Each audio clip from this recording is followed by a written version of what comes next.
এটা ডারকি মাছের শুটকি। এটা প্রথমে আমি একটু গরম পানি দিয়ে ভিজিয়ে রাখবো।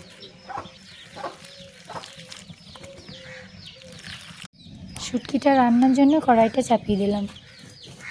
শুটকিটাকে ছেঁকে নিচ্ছি, বেশি ভিজিয়ে রাখলে আবার গলে যাবে। এরপর তেল দিয়ে দিচ্ছি। প্রথমে দিয়ে দিচ্ছি কাঁচা লঙ্কা কুচি, বেশি করে একটু রসুন দিয়েছি। শুটকিতে একটু বেশি রসুন দিলে ভালো লাগে খেতে। রসুন কুচিটাও দিয়ে দিচ্ছি। এবারে কেটে রাখা পেঁয়াজগুলো দিচ্ছি। এরপর চলুন শুটকিটা দিয়ে দিচ্ছি। নুন, জিরে গুঁড়ো, হলুদের গুঁড়ো, ঝিরি করে কেটে রাখা আলুটা দিয়ে দিচ্ছি। আলুর সঙ্গে এইভাবে শুটকি ভেজে খেলে শুটকির গন্ধটা লাগে না। এরপর এটা ঢাকা দিয়ে দেবো।